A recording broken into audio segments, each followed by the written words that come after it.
Okay, mayong gabi istalan. Salamat kayo sa matag usang niya karon. Salamat sa mga Margaha family, kay mga Folio family, o labi na sa akong pamilya. Salamat kayo. O magapadayon ta sa atong pagsimba sa atong buhi nga Dios. Di ta magdugay atong basahon na sa screen. John chapter 1. Manindog ta, ayaw lang, wala labot ng kugos ug bata, kay okay ra lang. John chapter 1, chapter 9, 1 to 10 na siya, 1 to 10. Okay na mo? Okay, kamoy basa na. John chapter 9, verse 1, ready? Ready, read.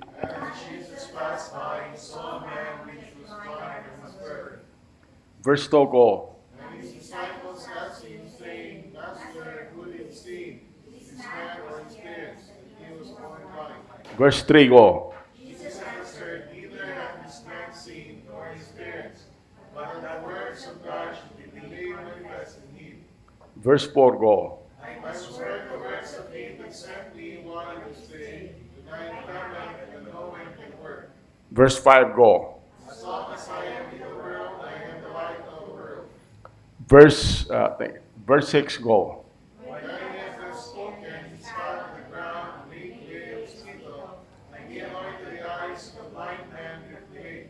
Verse 7 go. He said unto him, Go wash in the pool of Siloam, which is by the tradition of Seth. He went his way therefore and washed, and gained seeing. Verse 8 go. The English was therefore they which before had seen him that was blind said, Is not this the son of God? Verse 9 go. Some said, Is he see? Others said that he is like him, but he said, I am he. Verse 10 go. Therefore said they said to him, How can I eyesight? Okay, so pag-ampo ta. Mahal mo langit nun, buhi na mong nga Diyos. Salamat kay Ginoong padayon kami o paghatag kanimog dako kay pasidungog amahan. Salamat kay sa matag usa nga niya karon nga wala mi laing tuyo Ginoo gawas nga matagaan kag dako kay pagtahod akong pasidungog kay ikaw ang Dios tag-iya sa among kinabuhi. Mahal mo langit nun among pasalamatan ka kanunay sa pagdala nimo sa matag usa diri safely. Bisan amahan ining kagabhion tagay gahom mo imong pulong kini imong ulipon tagay igsusulti wala ni kahibalo among ipangamuyo amahan nga ikaw magapataliwala karon abuga ang mga evil spirits pinagis dugo ni Jesus Christ ug tabuni kami Ginoo sa pililho nimong dugo amahan. Dios ka langit nun kini among pagampo pangaliw po kanimo gisalig na mo ang tanan Jesus Christ among bugtong personal nga manluwas. Amen. Okay, so muna ni Asya ang inyong gibasa dere. Ug samtang si Jesus miagi, dito ni sila sa templo ba? Dito ni sila sa templo niya. Gipangutana si Ginoong Jesus adto mga Pharisees nga ano mo ingon man ka nga Dios ka nga 30 pa man kapin imong edad. Ingon siya nga, ingon si Jesus Christ, before Abraham, I am. Suko itong mga parisyo itago si Jesus Christ, dayon may lakaw siya, may labay sila sa iyahang tunga nila. Muna ingon rin, ug samtang si Jesus may agi. Agi si Jesus sa tunga at mga tawhana. Siguro sila kakita, Ginoo na iglakaw. Ingon diri, siya nakakita og usa ka tawo nga buta. Sukad sa iyang pagkahimugso. See? Ug ang iyang mga tinun-an nangutana kaniya nga nagaingon magtutudlo, kinsa ba ang nakasala? Kining tawhana o ang iyang mga ginikanan? Nga siya gianak man nga buta. Verse 3. Si Jesus mitubag, dili kining tawhana ang nakasala, ni ang iyang mga ginikanan. Apan, aron ang mga buhat sa Dios mahimong mapadayag diha kaniya. Verse 4, ako kinahanglan nga magbuhat sa mga buluhaton niya nga mipadala kanako samtang kini adlaw pa. Ang kagabhion nagaabot sa diha nga walay tao nga makabuhat. Verse 5, samtang ania ako sa kalibutan, ako mao ang kahayag sa kalibutan. So, verse 6, sa diha nga siya nakapamulong nasa ingon, siya miluwa sa yuta og mihimo og lapok ginamit ang laway. Og siya midihog sa mga mata sa tao nga buta, pinaagi sa lapok. Og miingon ngadto kaniya, adto panghilamos didto sa limaw sa Siloam nga sa paghubad pinadala. Busa siya miadto sa iyang padulngan og nanghilamos og may balik nga nakakita. Taga panalangin, no? Verse 8, busa ang mga silingan og sila nga kaniadto nakakita kaniya nga siya buta, miingon, dili ba kini siya kadtong naglingkod og nagpakilimos? Verse 9, ang pipila miingon, kini mao siya. Ang uban miingon, siya sama kaniya. Apan siya katong buta, apan siya miingon, ako mao siya. Busa miingon sila ngadto kaniya, giunsa ang imong mga mata pagpabuka. Muna na siya. So ito mensahe karon, another gallery na gi-present ni John about Jesus Christ. Karon ang ato mensahe, Jesus, the light of the world. Jesus, the light of the world. Dunay sugilanon ani niya sa kani nga bata pa siya, Robert Louis Stevenson, na intrigue siya sa buhat katong lamplighter ba, kanang tigpasigag suga magabi nga magkabi na siya, magdala na siya og hagdan, then magdalag sulo. Dayon iyang pasigaon tong street lights sa kagabhion. Iyang pasigaon. Usa ka gabi ana dito sa Edinburgh, Scotland. Kani si Robert Louis Stevenson, bata pa siya, nagtindog siya nga bantay uban sa iyahang binata nga huna-huna. Ang iyang ginikanan nakadungog siya nga nisulti ba siya, tanawa, look, dunay tao didto nga nagbangag nga uban sa kangitngit, kay ngitngit kayo niya. Unya nagpasiga tong tao atong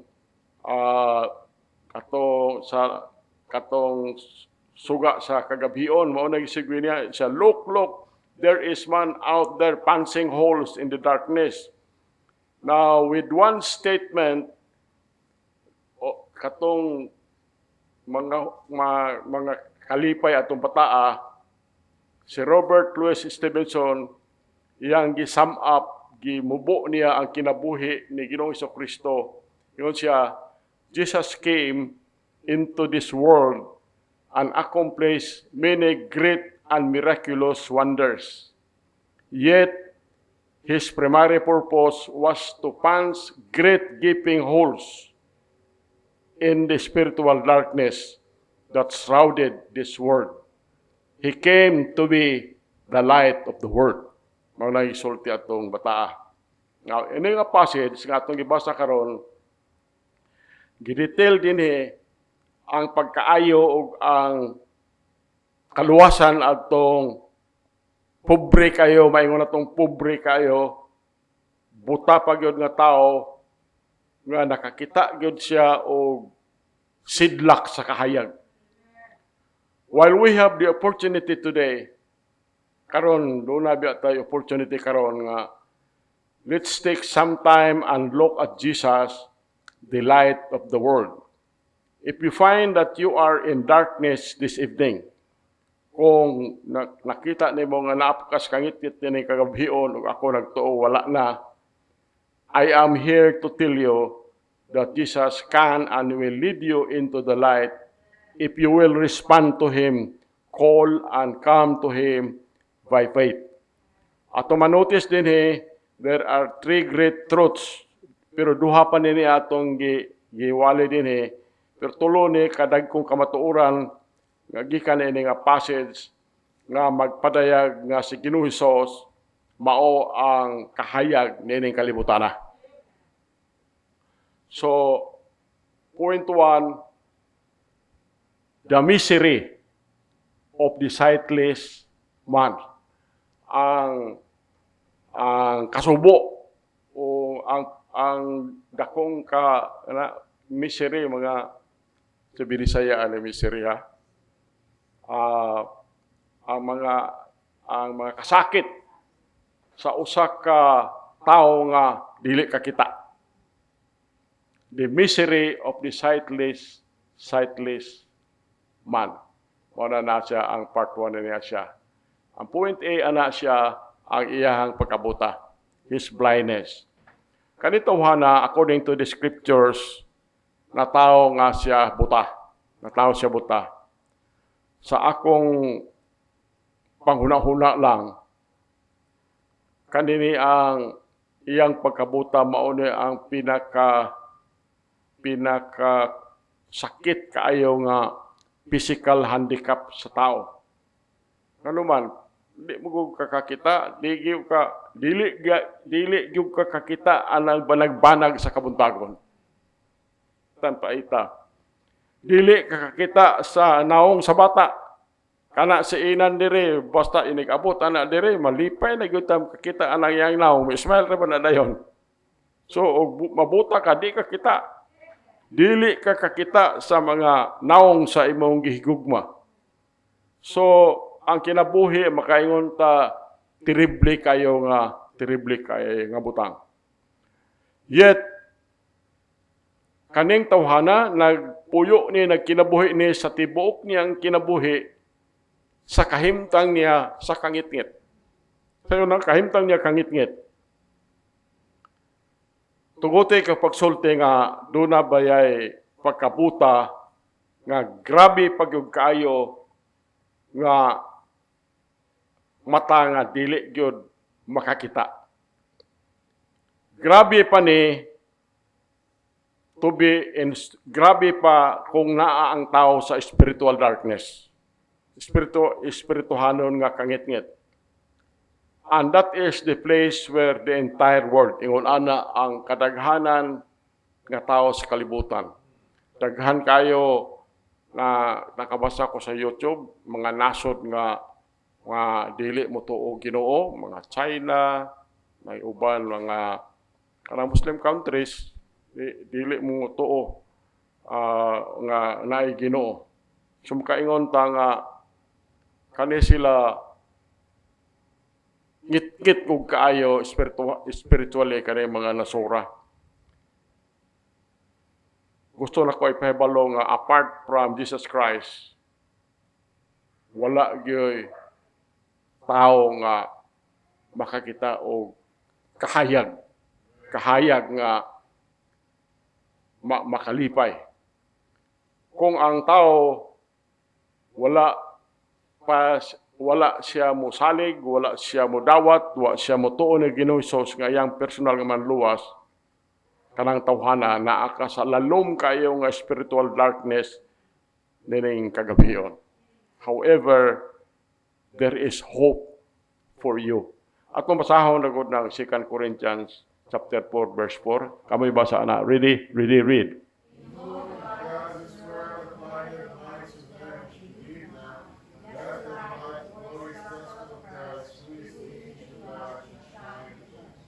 Mauna ang katuyuan sa Ginoo. nga niya siya ning kalibutan. Number B, point B, his birth, sayang pagkatao.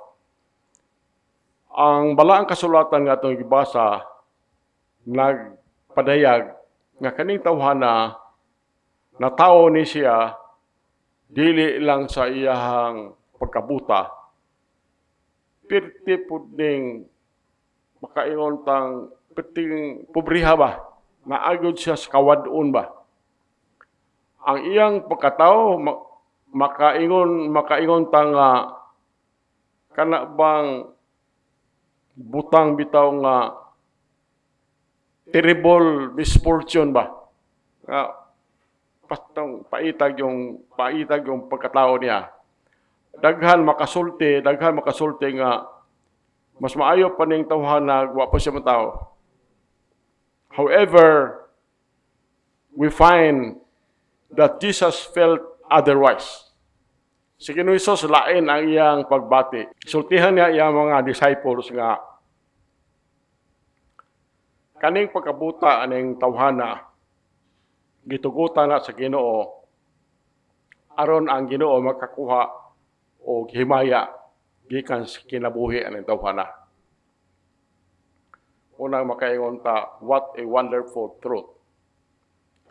Kinahanglan bitaw ang tao, kinahanglan nga makarealize siya nga ang Ginoo can take any life regardless of how that life has been ruined by sin. Luwason niya ang tao, pinagi siyang grasya, diyon iyang tuyukon ang mga butang, ihatagan niya o walay katapusan nga panalangin o kalipay. After all, ang tuyo sa Ginoo nga gimugna ta niya, wala ing tuyo ang Ginoo nga gimugna niya ang tao. Aron ang tao maka-fellowship sa Ginoo. Maumara ka na ang tuyo sa Ginoo. Dayon mag-glorify niya ang Ginoo. Isaiah 43:7. Atong basahon na. Si Ginoong Hesus, ang specialty niya, iyahang luwason ang mga kinabuhi nga makaingon ta nga nausik na. Basahon ako na to ng Isaiah 43:7. Kamoy basa na. Ready, read.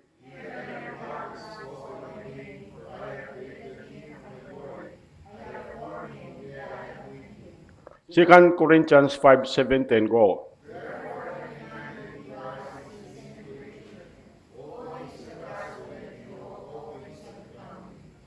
So mauna ang specialty sa atong Ginoo. Kanang mga kinabuhi nga gigunob na sa sala, murag makaingon ta nga usik ng kinabuhi pero ug moduol ka di Ginoong Hesus, makabaton kag kalipay way katapusan. Point B, his begging, sa iyang pagpanglimos. Kanito na, wag yun siya kitag trabaho. So ang resulta nagpakilimos na lang siya. Aron kung nailimos, makapalit siya pagkaon, gikan sa kwarta nga yan nadawat. Munang makaingon ta nga, mauni kahimtang nga luoy kaiba, nga maingon ani ang tao.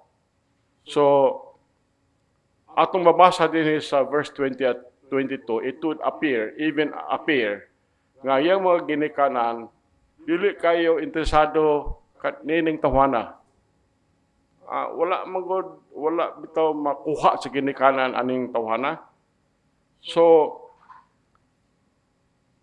this is a picture of absolute poverty. Murang di mo ni hulagway na nga hingpit kayo nga kawadon ba. Sabi nimo, ingon ani pod ang maong sitwasyon sa every lost sinner nga makita niya yang kaugalingon babae lalaki karon kung wala siya Ginoo. Spiritually speaking, apart from Jesus, you are hopelessly bankrupt. apart from Jesus Christ, ang tao, wa gyud siya paglaom sa iyang pagka-bankrupt. Wa siya paagi nga masangkapan siya mga butang nga iyang kinahanglanon mga espirituhanon mga butang. Abi nimo daghang mga tao musulay sila pag-satisfy sa ilang spiritual needs nga naa dinha sa ilang kalag. Abi nimo ang tao dunay na siya kahawang ba? Dunay kahawang sa iyang kasing-kasing. Pero dili siya kabalog unsay maka feed up ana nga kahawang sa iyang kalag. So ang kaning mga klase nga tao mangita silang butang sama anang mag-drugs, sama anang maghubog-hubog, mag-inom-inom, sama anang mga illicit sex ug uban pa. However, these are only same forms of begging. Parehas na sa nagpakilimos. True spiritual peace will be found nowhere else but in the person of the Lord Jesus Christ. He endured poverty si Ginoong Hesus, nag-anto siya sa iyahang kawadon alang lamang ikaw ako mahimong dato diha kaniya. 2 Corinthians 8:9. Kamoy basa ang 2 Corinthians 8:9. Ready? Read.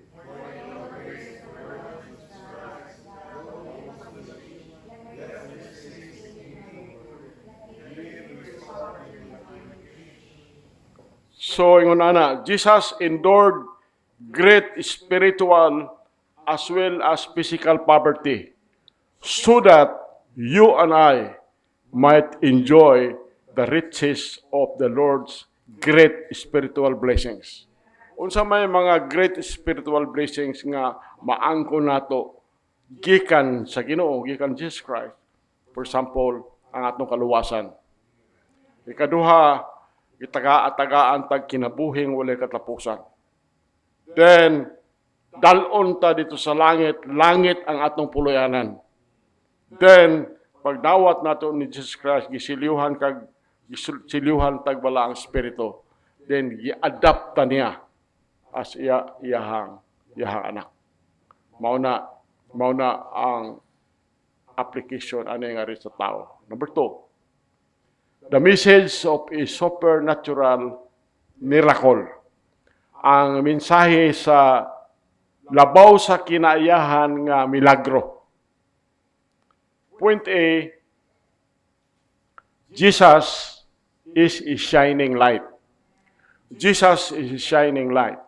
Niadtong panahon nga si Ginoong Hesus naglakaw niya ng kalibutan si Ginoong Hesus naa siya sa buluhaton nga ipagawas niya ang tao bayig laki gikan sa kangitngit. So tugote ko pagsulti nga hantod karon he is still doing that today. Hantod karon mauna ang gihimo ni Ginoong Hesus. If you have never been saved, you can come to Jesus today and He will bring you out of darkness and the bondage in which you find yourself. He is still the shining light. Siya gihapon ang nagsiga nga kahayag ug manuluwas ngadto sa tanan ngadto sa kinsa muduol kaniya. Matthew 11:28. Kamoy basa ng Matthew 11:28. Read.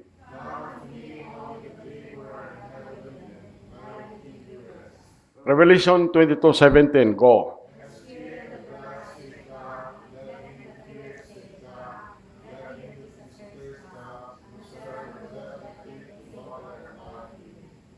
So Jesus is a shining light. Point B. Jesus is a seeking light. Jesus is a seeking light. Paghuman aning tawhana, kaning taong buta, paghuman ning tawhana nga gipagawas siya sa mga Hudiyo dito sa sinagog. Pagawas sa sinagog ba, kung simba siya gipagawas siya. After, pag human ning tawhana nga gipagawa siya dito sa sinagog sa mga Hudiyo, si Ginoong Hesus nangita niya. Jesus went looking for him. Maupod ni ang dako kay katurungan nga mian niya si Ginoong Hesus aning kalibutanan. Luke 19:10. Kamay basa Luke 19:10. Kamay basa na. Read. So, it may be the case with you that religion would not have you. Dili magyud ta maluwas sa religion. Daghang mga kasimbahanan nga naa sa atong palibot, kanang simbahan, magpamimbrog simbahan, dili man na makaluwas nato. Ang makaluwas lang si Ginoong Hesus because si Ginoong Hesus mao na ang Dios nga hangtod karon kahayag nga kanunay tang gipangita. Patuguti kay pagsulti kaninyo nga si Ginoong Hesus nahigugma nimo ug nahigugma sa matag usa. Ug luwason ka pinagi sa grasya kung muduol kaniya pinagi sa pagtuo. Ang imo lang buhaton, nawaton nimo siya kinasing-kasing. Ug hangtod karon si Ginoong Hesus still seeking your souls aron maluwas niya diri kagabion. So Jesus is a seeking light. Point C. Jesus is a saving light. Jesus is saving light. Niadtong panahon nga kining tawhana nga buta, miyukbo siya ni Ginoong Hesus o gidawat niya kinising-kasing si Ginoong Hesus. Sigurado ko nga nalimtan na niya ang daghan kay mga adlaw sa iyang pagkabuta. O kadto mga kasakit nga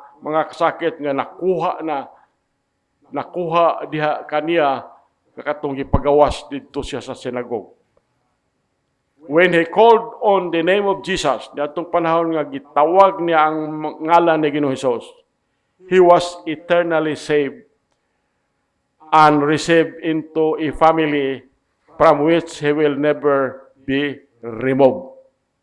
So, wala pa ta makarelay sa unsay gihimo sa Ginoo sa pagluwas niya sa usa ka makasasala. Ang pagluwas niya is a forever work. Mao niya ang atong assurance of salvation. John 10:28-29. Kamoy basa ng 28. Read.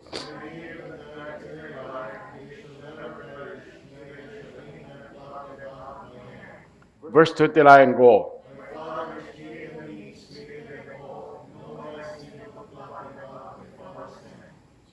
First Peter chapter 1, verse 5, go.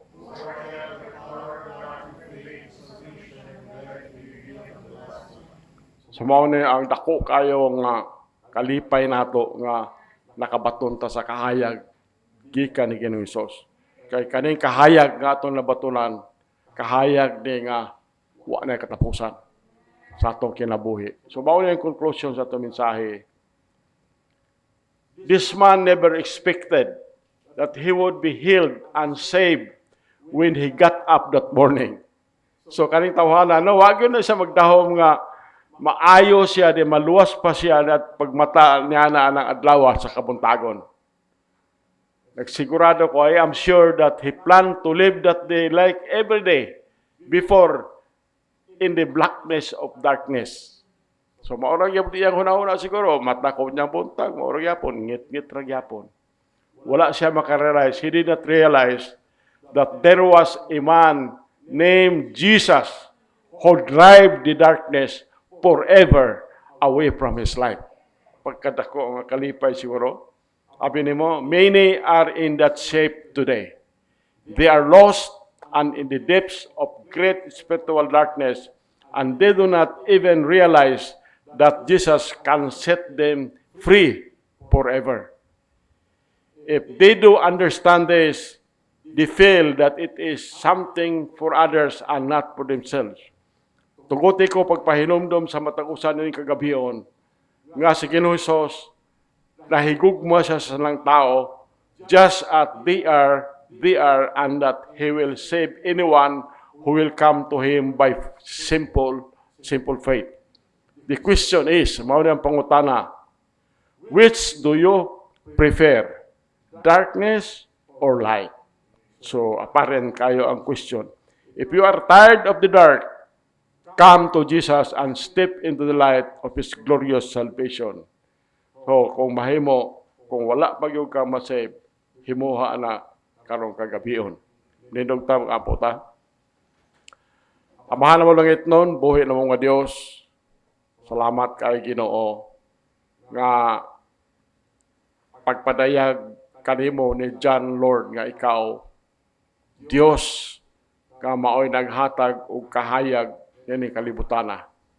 Salamat kay Ginoo nga kaming tanan dinhin ini nga congregation nakakita niya ng kahayag amahan o kining kahayag nga among nakita Lord hangtod sa kahangturan ni sa among kinabuhi. Salamat kay amahan. Ipangamoyo namo kanimo Ginoo kanining kagabion makiling imong igdulungog Lord alang sa mga pag-ampo sa imong mga anak Lord. Wala may laing tinguha Ginoo gawas nga mabayaw ka sa mong kinabuhi.